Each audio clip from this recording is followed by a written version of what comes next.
കൊച്ചിൻ മെട്രോയുടെ ഫീഡർ സർവീസായി തുടങ്ങിയിട്ടുള്ള ഇലക്ട്രിക് ബസ്സുകളെ കുറിച്ചുള്ള ഒരു വാർത്തയാണ്. കഴിഞ്ഞ ദിവസം മംഗളം ഓൺലൈനിൽ വന്നിട്ടുള്ള ഒരു വാർത്ത. അതായത് ഒറ്റ ദിവസം കൊണ്ട് 1,18,180 രൂപ കളക്ഷൻ വന്നുവെന്നും ഹിറ്റായി ഇലക്ട്രിക് ബസ് സർവീസ് എന്നുള്ള ഒരു വാർത്തയാണ്.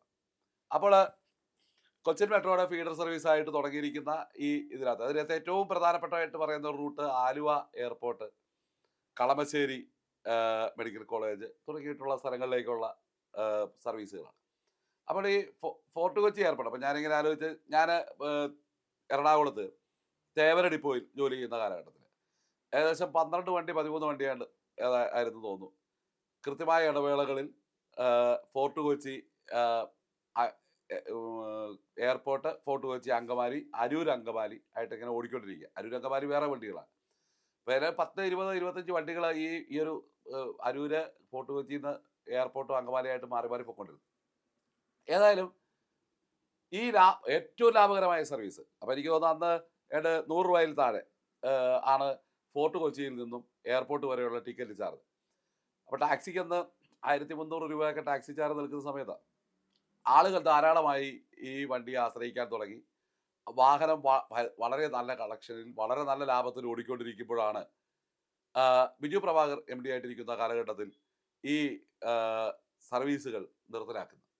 ഈ സർവീസുകൾ നിർത്തലാക്കി ഇപ്പോൾ തോമസ് തച്ചങ്കരി സാർ ഇരുന്നപ്പോഴാണ് അതിലെ പുതിയ വണ്ടികൾ, പുതുതായിട്ട് കിട്ടിയ വണ്ടികളെല്ലാം ഉൾപ്പെടുത്തിക്കൊണ്ട് ചില്ല് സർവീസ് എന്ന് പറഞ്ഞുകൊണ്ട് കോഴിക്കോട് തിരുവനന്തപുരം സർവീസ് ആരംഭിച്ചു. അതിനുശേഷം ബിജു പ്രഭാകർ വന്നപ്പോൾ ഈ വണ്ടികൾ മൊത്തത്തിൽ, അതായത് എറണാകുളത്ത് ഓടിക്കൊണ്ടിരുന്ന എറണാകുളം സിറ്റി സർവീസിലുണ്ടായിരുന്ന ഈ ഫോർട്ട് കൊച്ചി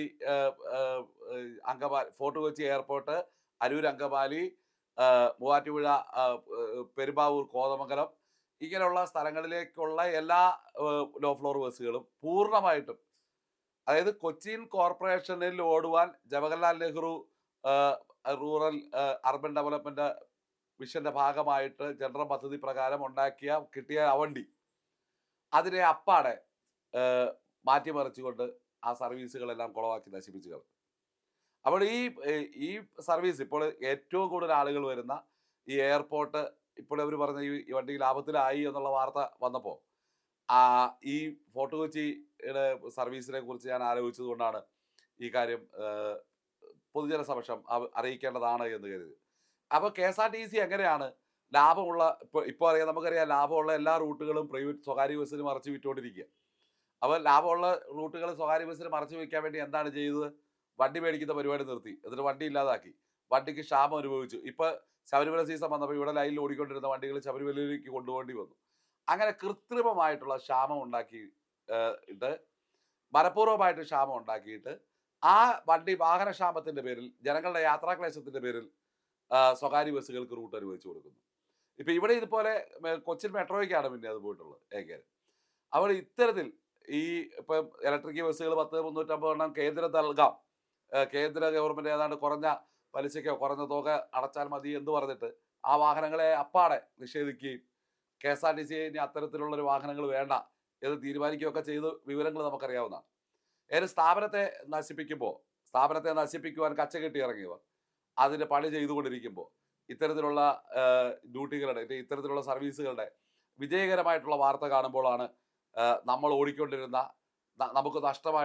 ഓടിക്കൊണ്ടിരുന്ന ലാഭകരമായി ഓടിക്കൊണ്ടിരിക്കുമ്പോൾ നിർത്തേണ്ടി വന്ന അത്തരം റൂട്ടുകളെ കുറിച്ച് ഓർക്കുന്നത്. ഏതായാലും ചവിട്ടി അരയ്ക്കപ്പെട്ട് ഈ സ്ഥാപനം ഇല്ലായ്മ ചെയ്യുവാൻ ശ്രമിച്ചുകൊണ്ടിരിക്കുന്ന ആളുകളുടെ പദ്ധതികൾ വിജയിക്കുന്നു എന്നാണ് നാം മനസ്സിലാക്കേണ്ടത്. നന്ദി.